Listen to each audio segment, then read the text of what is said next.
વલસાડ જિલ્લાના વાપીમાં એક બેકરીની બેદરકારી સામે આવી છે. વાપીની ચલા વિસ્તારમાં આવેલ અગ્નિ બેકરીનો ગ્રાહકને થયો કડવો અનુભવ. બ્રેડમાંથી માખી નીકળતા અગ્નિ બેકરીના પ્રોડક્ટ પર ઊભા થયા સવાલ. વલસાડ જિલ્લા આરોગ્ય વિભાગે બેકરીમાં તપાસ હાથ ધરી.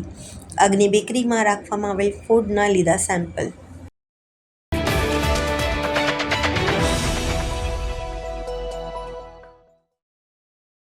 વલસાડ નગરપાલિકાની સભામાં હોબાળો. શાસક પક્ષ જ વિરોધ પક્ષની ભૂમિકામાં. પૂરગ્રસ્ત વિસ્તારોમાં થયેલ નગરપાલિકા દ્વારા કામગીરીને લઈને સભ્યો દ્વારા ઉગ્ર વિરોધ. સભ્ય ઉર્વશી પટેલ, જ્યોત્સના રાઠોડ, નિમિષા પટેલ, નિતેશ વશી સહિતના સભ્યોએ કર્યો વિરોધ.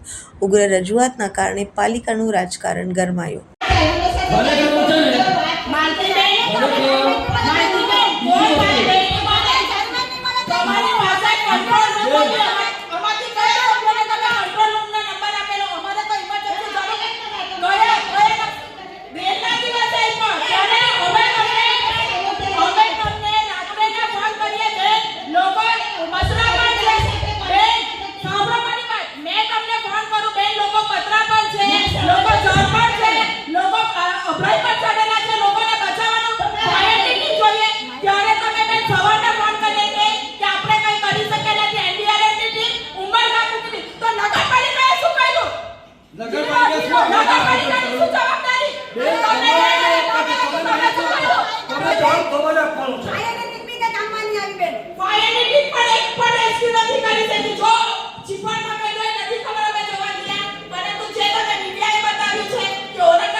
તમે જેવી આ એજન્ડાઓ બહાર પાડો જેમાં કોઈ બી કામમાં આંકડો લખવાનો નથી આવતો, ફક્ત તમે લખવામાં આવે કે રૂલ્સ પરફેક્ટ કરવા બાબત કેટલા રૂપિયાની ગ્રાન્ટ હું ગ્રાન્ટમાં છે એ તો કઈ તમે ઉલ્લેખ જ નહીં કરે.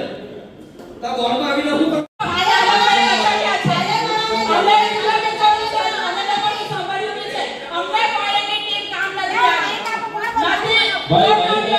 બોલો કોઈ બી એક જ બોલો. નથી છે લાઈટ છે કે આવ્યા અમે લોકોને ફોન કરીને થાક્યા કે અમને આપો તો અમારા વિસ્તારમાં પછી હું બોલું છું. હા બોલો.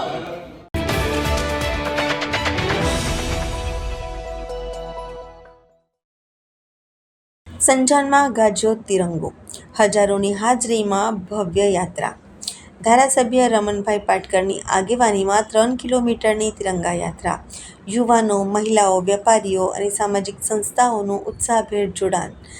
સંજાન હર ઘર તિરંગા અને ચલો તિરંગા અભિયાન અંતર્ગત સંજાન ખાતે ભવ્ય તિરંગા યાત્રા યોજાઈ હતી.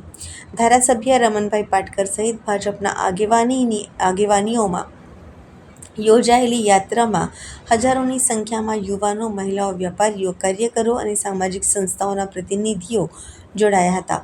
સંજાનમાં મોહનભાઈ સલાડના કાર્યાલય ખાતેથી સવારે 9:30 કલાકે શરૂ થયેલી યાત્રા રેલવે સ્ટેશન થઈ ઉધવા રોડ તરફ આગળ વધી હતી અને આશરે 3 કિલોમીટરનું અંતર કાપીને પૂર્ણ થઈ હતી.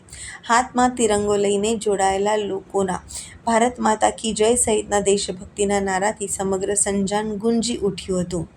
યાત્રામાં ધારાસભ્ય રમણભાઈ પાટકર, તાલુકા પ્રભારી મુકેશભાઈ તિવારી, મહામંત્રી કમલેશભાઈ, તાલુકા પંચાયત પ્રમુખ સંતોષભાઈ, ઉપપ્રમુખ હાર્દિકભાઈ શાહ, તાલુકા પંચાયત સભ્ય તેજારામ દહાડ, સરપંચ નરેન્દ્ર નાયક, એપીએમસી ડાયરેક્ટર વિજય પાટકર, જિલ્લા ભાજપ ઉપપ્રમુખ નરેશભાઈ વડવી, પૂર્વ જિલ્લા પંચાયત સભ્ય મુકેશભાઈ પટેલ, દીપકભાઈ મિસ્ત્રી, પૂર્વ તાલુકા ભાજપ પ્રમુખ દિલીપભાઈ ભંડારી, તાલુકા ભાજપ પ્રમુખ નીરવભાઈ શાહ સહિત મહિલા મોરચા, યુવા મોરચા અને ભાજપના આગેવાનો, કાર્યકરો ઉપસ્થિત રહ્યા હતા. આ પ્રસંગે આગેવાનોએ જણાવ્યું હતું કે સ્વતંત્રતા આંદોલન દરમિયાન મહાત્મા ગાંધી સહિતના રાષ્ટ્રીય આગેવાનોએ લોકોમાં રાષ્ટ્રભાવના અને જાગૃતિ જગાવી હતી. આજે એ જ રાષ્ટ્રભાવનાને નવી પેઢી સુધી પહોંચાડવા હર ઘર તિરંગા અને ચલો તિરંગા જેવા અભિયાનો દ્વારા લોકોને જોડવામાં આવી રહ્યા છે. વર્ષ 2047માં દેશની આઝાદીના 100 વર્ષ પૂર્ણ થવાના છે, ત્યારે વિકસિત અને સશક્ત ભારતના સંકલ્પ સાથે યુવાનોમાં રાષ્ટ્રપ્રેમ, નશામુક્તિ, સામાજિક જાગૃતિ અને દેશના વિકાસમાં સક્રિય ભાગીદારીનો સંદેશ આપવામાં આવ્યો હતો. તિરંગા યાત્રામાં સંજાનની જનતાનો અભૂતપૂર્વ ઉત્સાહ જોવા મળ્યો હતો. સમગ્ર યાત્રા દરમિયાન મારો દેશ મહાન દેશની ભાવના સાથે રાષ્ટ્રપ્રેમનો માહોલ છવાયો હતો. આપણે સૌ જાણીએ છીએ કે આઝાદી 1947 મળી એ પહેલા દેશના ખૂબ જ આગેવાનો નેતાઓ સમાજને જાગૃત કરતા હતા. દાખલા તરીકે ગાંધીજી આફ્રિકાથી આવ્યા અને તરત જ એમણે ચળવળ ઉપાડી. એ ટ્રેનમાં ગયા, સફાઈ કામદારોને આહવાન કર્યું, ટ્રેન પર એમનું ભવ્ય સ્વાગત કર્યું અને ત્યારબાદ અમદાવાદથી આશ્રમ શાળામાંથી એમણે દાંડી કૂચ અને મીઠા સત્યાગ્રહ લીધો. આ જે દેશના વડાપ્રધાન નરેન્દ્રભાઈ પણ અત્યારે કરી રહ્યા છે. 2047 અંદર દેશ 100 વર્ષ પૂર્ણ કરશે કે સુવર્ણ જયંતિ ઉજવવાનો.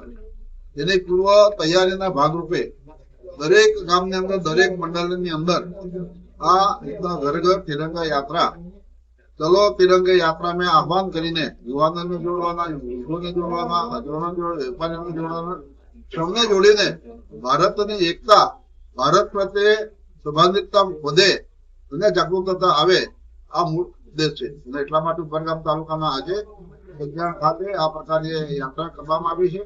આ યાત્રાની અંદર હજારોની સંખ્યાની અંદર યુવાનો જોડાયા, વૃદ્ધો જોડાયા, વેપારીઓ જોડાયા, પત્રકારો જોડાયા અને સામાજિક સંસ્થા પણ જોડાઈ. આપ જોઈ શકો છો કે દરેક ભાવ, દરેક મનની અંદર ભાવ એક જ છે કે મારો દેશ મહાન દેશ. અને જે માન્ય દેશના વડાપ્રધાન નરેન્દ્રભાઈ આહવાન કર્યું છે, યુવાનોને જોડો, યુવાનોને નશા મુક્ત કરો અને સાથે સાથે દેશ પ્રત્યેની સભાનતા વધે, ભાવ વધે, કામ કરવાની જાગૃતિ વધે, આ ઉદ્દેશ છે. અને એટલા માટે આ તિરંગા યાત્રા આજે સંજાણની અંદર ખૂબ ધામધૂમથી 9:30 વાગે ચાલુ કરી અને અમે 3 કિલોમીટર ચાલી. ભારત માતા કી જય. આજના જે કાર્યક્રમ તિરંગા હર ઘર તિરંગા યાત્રાનું આજે સંજાણના વિસ્તારમાં કાર્યક્રમ કરવામાં આવ્યો હતો, જેમાં અમારા વિધાયક શ્રી રમણભાઈ પાટકર, અમારા મહામંત્રી શ્રી કમલેશભાઈ પટેલ, અમારા ઉમરગામ તાલુકાના પ્રમુખ શ્રી નીરવભાઈ શાહના આગેવાની હેઠળ આ તિરંગા યાત્રા કાઢવામાં આવી હતી, જેમાં ઘણી મોટી સંખ્યામાં યુવાનો અને મહિલાઓ જોડાયા હતા. આ તિરંગા યાત્રા ભારત વર્ષના અંદર 9 તારીખથી લઈને 17 તારીખ તક દરેક વિસ્તાર, દરેક જિલ્લા અને દરેક તાલુકામાં કાઢવામાં આવે છે. આ આપણા યુવાનોમાં રાષ્ટ્રપ્રેમ અને રાષ્ટ્રની ભાવના જાગૃત કરવા માટે આ તિરંગા યાત્રા મોદી સાહેબના કહેવા પર દર વર્ષે છેલ્લા 4 વર્ષ 5 વર્ષથી આપણે કાઢીએ છીએ. અને આપ જોઈ રહ્યા છો કે આવનારા સમયમાં ભારતમાં રાષ્ટ્ર પ્રત્યેની કેટલી પ્રેમ અને ભાવના જાગૃત થઈ છે. આ ઉદ્દેશથી આ તિરંગા યાત્રાનું આયોજન કરવામાં આવે છે. અને આજના કાર્યક્રમને સફળ બનાવવા માટે શ્રી રમણભાઈ અને નીરવભાઈને અમે ખૂબ ખૂબ આભાર માનીએ છીએ અને સંજાણની જનતાને પણ આભાર વ્યતીત કરીએ છીએ.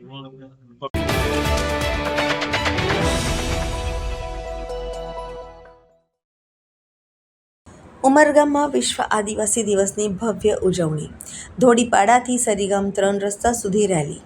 ભગવાન બિરસા મુંડાને પુષ્પાંજલિ અર્પણ કરી શ્રદ્ધાંજલિ અપાઈ. વિશ્વ આદિવાસી દિવસ નિમિત્તે ઉમરગામ ખાતે આદિવાસી સમાજ દ્વારા વિવિધ કાર્યક્રમો ઉજવણી કરવામાં આવી હતી. ધોડીપાડા ખાતેથી મોટી સંખ્યામાં આદિવાસી સમાજના આગેવાનો અને કાર્યકરો રેલી સ્વરૂપે નીકળ્યા હતા. રેલી સરીગ્રામ રસ્તા ખાતે પહોંચી હતી, જ્યાં ભગવાન બિરસા મુંડાની પ્રતિમાને પુષ્પહાર અર્પણ કરી વંદન કરવામાં આવ્યું હતું. કાર્યક્રમમાં ધારાસભ્ય રમણભાઈ પાટકર, તાલુકા પંચાયત પ્રમુખ સતીશભાઈ, પૂર્વ ધારાસભ્ય શંકરભાઈ વારલી, તાલુકા ભાજપ પ્રમુખ ડોક્ટર નીરવ શાહ, તાલુકા એપીએમસી ઉપપ્રમુખ વિજયભાઈ પાટકર, તાલુકા સરપંચ સંઘ પ્રમુખ રાકેશભાઈ વઘાત, કરજ ગામ પંચાયતના સરપંચ કમલેશભાઈ, તાલુકા પંચાયત કારોબારી અધ્યક્ષ મનીષભાઈ, તાલુકા પંચાયત સભ્ય મંગલભાઈ, ઉમરગામ તાલુકા ભાજપ એસટી મોરચા પ્રમુખ અરવિંદભાઈ, પૂર્વ મહામંત્રી પ્રકાશભાઈ પટેલ સહિત મોટી સંખ્યામાં આગેવાનો અને ભાજપ કાર્યકર્તાઓ ઉપસ્થિત રહ્યા હતા. આ પ્રસંગે ભગવાન બિરસા મુંડાના આદિવાસી સમાજના યોગદાનને યાદ કરી તેમને પુષ્પાંજલિ અર્પણ કરવામાં આવી હતી.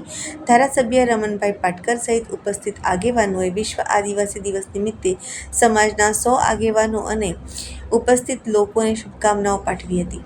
રેલીમાં આદિવાસી સમાજની મોટી સંખ્યામાં હાજરી છે. ધોડીપાડાથી સરીગ્રામ 3 રસ્તા સુધી યોજાયેલી રેલીમાં મોટી સંખ્યામાં આદિવાસી સમાજના લોકો જોડાયા હતા. રેલી દરમિયાન આદિવાસી સંસ્કૃતિ અને એકતાનો સંદેશ આપવામાં આવ્યો હતો. ભગવાન બિરસા મુંડાની ઉજવણી આદિવાસી વિસ્તારમાં થાય. હા, ઉજવણીને બાદ અમે આજે ભેગા થયા. ત્યાંથી રેલીની અંદર જ્યાં સરિગામની અંદર એમને સ્ટેચ્યુ આવેલું છે તે સ્ટેચ્યુ પાસે ગયા અને ભક્તિભાવથી ભગવાનને પ્રાર્થના કરીને અમે એના પર ચડાવ્યા.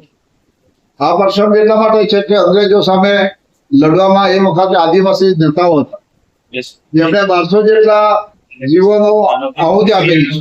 એટલે જન્મ જયંતિની ઉજવણી સરકાર દ્વારા ધામધૂમથી ખૂબ ઉપયોગી કરશે. પરંતુ આજે આ રેકોર્ડ પર આવેલું છે તો આપણે પણ ઘરગુથી બાંધીએ એવી અપેક્ષા સાથે બધા જ ત્યાં અલગ અલગ સમાજના અલગ અલગ લોકો આવીને હાજર રહ્યા. આજે 9મી ઓગસ્ટે આપણા ભારતના એવા બિરસા મુંડા ભગવાન સાહેબના જન્મ નિમિત્તે આજે અહીંયા અમારા લોકલાડીલા રમણભાઈ પાટકર સાહેબ ધારાસભ્ય શ્રી અહીંયા મોટી સંખ્યામાં દરેક આદિવાસી આજે આજનો સારો પ્રોગ્રામ ગયો અને આદિવાસી દિવસ અમારા દરેક સમાજના આગેવાનોએ આજે બિરસા મુંડા ભગવાનને હાર પહેરાવી દરેક સમાજે પુષ્પાંજલિ હાર પહેરાવી અને મોટી સંખ્યામાં અમારે હાજર રહ્યા છે. એના વતી હું વલસાડ જિલ્લા ઉમરગામ તાલુકા એસટી મોરચાના પ્રમુખ વતી બધાનો હું આભાર વ્યક્ત કરું છું.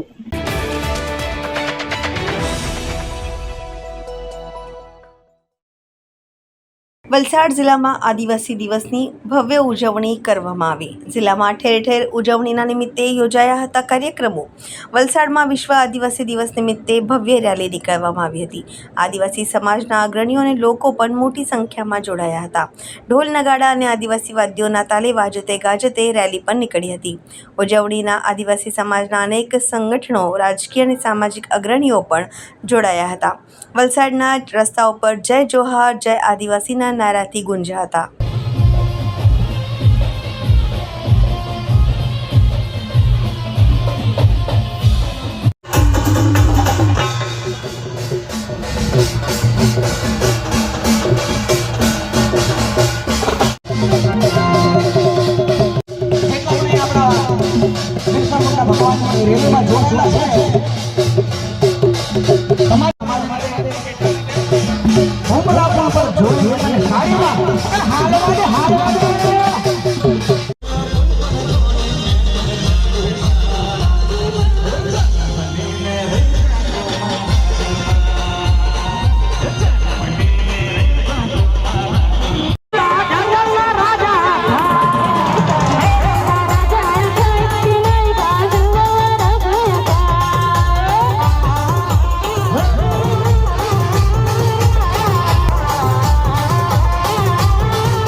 જોહાર જય આદિવાસી. આજે વિશ્વ આદિવાસી દિન નિમિત્તે મારા સમસ્ત આદિવાસી સમાજના ભાઈઓ બહેનોને શુભેચ્છા પાઠવું છું. આજે આદિવાસી સમાજ જ્યારે ખરેખર પ્રકૃતિનો રક્ષક સંવર્ધક સાબિત થઈ રહ્યો છે ત્યારે આજે ગ્લોબલ વોર્મિંગ જેવી વૈશ્વિક સમસ્યાઓ આપણી સામે ઉભી રહી છે ત્યારે ખરેખર આખા સમાજે, આખી દુનિયાએ સ્વીકાર્યું છે કે આદિવાસી સમાજ જે પ્રણાલી છે, એની જે પરંપરાઓ છે, જે કુદરત સાથે રહે છે એ પ્રણાલીને પાછી અપનાવી પડશે. ત્યારે આજે ન કેવળ ભારત કે ગુજરાતમાં પરંતુ વિશ્વમાં આજે યુને પણ સ્વીકાર્યું છે અને આજે વિશ્વભરમાં આજનો દિવસ જ્યારે વિશ્વ આદિવાસી દિવસ તરીકે ઉજવાય છે ત્યારે અહીં મેળાવડો જે ઉભો થયો છે, જે જનમેદની ઉમટી છે એ જોઈને ખરેખર હર્ષની લાગણી થાય છે. અને આજે આ જોડિયા સમાજ હોલથી જે આ રેલી નીકળી છે, જે મહામાનવ ડોક્ટર ભીમરાવ આંબેડકરના પૂજા અર્ચનથી પૂર્ણ થવાની છે, ત્યારે ફરી એક વખત મારા સમસ્ત આદિવાસી સમાજને અભિવાદન પાઠવું છું. જોહાર, જય આદિવાસી. જોહાર. વિશ્વ આદિવાસી દિવસે સૌને ખૂબ ખૂબ શુભેચ્છાઓ. વિશ્વએ અને ખાસ કરીને દુનિયાએ તમામ દેશોએ સ્વીકાર્યું છે કે આદિવાસી સમાજની સંસ્કૃતિ, પ્રકૃતિ અને પરંપરા તથા ગુજરાત સાથે જોડાઈને સાથે જીવવાની જે જીવનશૈલી એને જો ટકાવીશું, એને અનુસરીશું તો અને તો માત્ર આપણે પર્યાવરણને સાચવીશું. એ હેતુથી વિશ્વ આદિવાસી દિવસ જાહેર કરેલ છે. તો સૌને આ આપણી સંસ્કૃતિ, પરંપરા, રીતિ રિવાજ સૌ જગ્યાએ આચરણ કરે અને સૃષ્ટિમાં સારું સર્જન થાય એ તમામને શુભેચ્છાઓ. અને વલસાડમાં આજે સુંદર આયોજન થયું છે.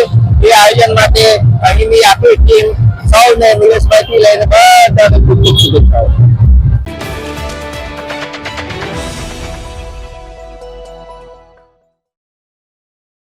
માઉન્ટ લિટરાસી સ્કૂલ નરોલીની અંડર-17 ફૂટબોલ ટીમ પી સુબ્રતો કપ રાજ્ય કક્ષાની ચેમ્પિયનશિપ જીતી. માઉન્ટ લિટરાસી સ્કૂલ નરોલીની અંડર-17 બોયઝ ફૂટબોલ ટીમે પ્રી સુબ્રતો કપ રાજ્ય કક્ષાની ફૂટબોલ ચેમ્પિયનશિપ જીતીને શાળા તેમજ સમગ્ર વિસ્તારનું ગૌરવ વધાર્યું છે. રોમાંચક ફાઇનલ મુકાબલામાં માઉન્ટ લિટરાસી સ્કૂલ નરોલીએ દમણ અને દીવની ટીમને હરાવી શાનદાર વિજય મેળવ્યો હતો. સમગ્ર ટુર્નામેન્ટ દરમિયાન ખેલાડીઓએ ઉત્તમ રમત કૌશલ્ય, ટીમ વર્ક, શિસ્ત અને દૃઢ સંકલ્પનું પ્રદર્શન કર્યું હતું. આ જીત સાથે ટીમે અંડર-17 રાજ્ય ચેમ્પિયન બનાવવાનો ગૌરવ મેળવ્યો છે અને હવે દિલ્હીમાં યોજાનારી આંતરરાષ્ટ્રીય સુબ્રતો કપ સ્પર્ધામાં ભાગ લેવાની તક મેળવી છે. ટીમની આ ઐતિહાસિક સિદ્ધિને વધુ ગૌરવપૂર્ણ બનાવતા માઉન્ટ લિટરાસી સ્કૂલ નરોલીના ખેલાડીઓએ બેસ્ટ ગોલકીપર, બેસ્ટ સ્ટ્રાઇકર અને બેસ્ટ પ્લેયર જેવા વ્યક્તિગત એવોર્ડ પણ પોતાના નામે કર્યા છે. આ સિદ્ધિ એટલા માટે પણ વિશેષ છે કે ઓગસ્ટ 2026 દરમિયાન mount લિટરાસી school નરોલીએ pre Subrata cup અંડર-17 જિલ્લા કક્ષાની સ્પર્ધાનું સફળ આયોજન પણ કર્યું હતું, જે શાળાની રમતગમત પ્રત્યેની પ્રતિબદ્ધતાનું પ્રતિબિંબ છે. આ ઐતિહાસિક જીત બાદ સમગ્ર શાળા પરિવારમાં આનંદ અને ઉત્સાહનો માહોલ જોવા મળ્યો હતો. ચેરમેન શ્રી દિવ્યાંગસિંહજી ચૌહાણ, ડિરેક્ટર શ્રીમતી કીર્તિ ડી ચૌહાણ, પ્રિન્સિપલ શ્રીમતી શાંતિ વી, શિક્ષકો, વિદ્યાર્થીઓ અને વાલીઓ, ટીમ તથા કોચિંગ સ્ટાફને અભિનંદન પાઠવી તેમની મહેનત અને સમર્પણની પ્રશંસા કરી હતી. હવે ટીમનું આગામી લક્ષ્ય દિલ્હીમાં યોજાનારી આંતરરાષ્ટ્રીય સુબ્રતો કપ સ્પર્ધામાં શ્રેષ્ઠ પ્રદર્શન કરીને શાળા અને સમગ્ર પ્રદેશનું નામ રાષ્ટ્રીય તેમજ આંતરરાષ્ટ્રીય સ્તરે ગૌરવપૂર્ણ બનાવવાનું છે.